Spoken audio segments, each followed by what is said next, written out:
তেরোশো বাইশ সালের 18ই চৈত্র তার সহিত আমার প্রথম পরিচয় হয়।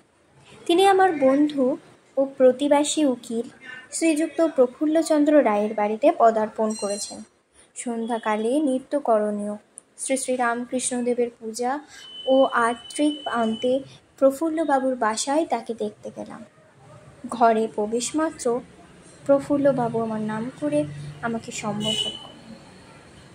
সঙ্গে সঙ্গে ওই ঘরে অবস্থিত তক্তপোশের উপর উপবিষ্ট একজন সুন্দর ক্রান্তি যুবা পুরুষ উঠে এসে আমাকে দাদা বলে সম্বোধনে আলিঙ্গনা বন্ধ করে নিজ ক্রোড়ে স্থাপিত করলেন।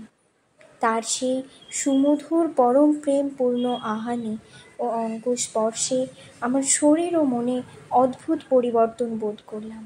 শিরায় শিরায় যেন সম্বেগে রক্তপ্রবাহ ছুটে চলেছে, অপাদ মস্তকে যেন তড়িৎ প্রবাহ বইছে, এমনতর বোধ করতে লাগলাম। পুলকে শরীর রোমাঞ্চিত হতে লাগলো, মনে অদ্ভুত আনন্দরস উপলব্ধি হতে থাকলো, যেন এক দিব্যভাবে বিহল হয়ে গেলাম। নির্বাক হয়ে এরূপ ভাব বিহল অবস্থায় কয়েক মিনিট তার কোলে বসে রইলাম। তারপর যখন বুদ্ধির রাজ্যে ফিরে এলাম, তখন তার কোল হতে নেমে এসে অন্যত্র বসাই উচিত মনে হলো। আর কতকটা তার ইচ্ছার বিরুদ্ধেই কোল হতে নেমে তার পাশেই বসলাম। আমি শুধু অবাক ও বিস্ময়ে ভাবছি, কে ইনি? ইতিপূর্বে কোনোদিন তো একে দেখি নাই, কিছুমাত্র পরিচয়ও নেই, অথচ প্রথম দর্শনে চিরপরিচিতের মতো দাদা সম্বোধনে প্রেমালিঙ্গনবদ্ধ করে আপনার কোলে স্থান দিলেন। কি আশ্চর্য এই মানুষটি! তার প্রথম দর্শন ও স্পর্শ নেই এরূপ আনন্দ জাগে। না জানি যারা সর্বদা তার নিকটে থাকেন কিরূপ আনন্দরসে তারা নিমজ্জিতই থাকেন। ইনি শ্রী শ্রী ঠাকুর অনুকূলচন্দ্র। রাত্রি 1টা পর্যন্ত তার সঙ্গে নানারূপ ধর্ম প্রসঙ্গ চলতে থাকল। কত কথাই বললেন, কত উপদেশই দিলেন। মোহিত হয়ে সুমধুর বাণী শুনতে লাগলাম। অভয় দিয়ে বললেন, বহু পাপ করেছি, আমার দ্বারা কি হবে এই বলে হতাশ হয়ে বসে থাকা ভালো নয়। পাপ করেছেন তা কি হয়েছে?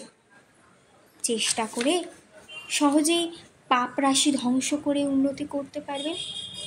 ভগবানের নাম জপ করবেন, সর্বক্ষণ ভগবানকে স্মরণ করতে কর্ম করবেন। কাম ভাবে মনে এলে মা মা করবেন, নিজের মায়ের কথা স্মরণ করবেন, আর সব স্ত্রী আমার মা এই ভাববেন।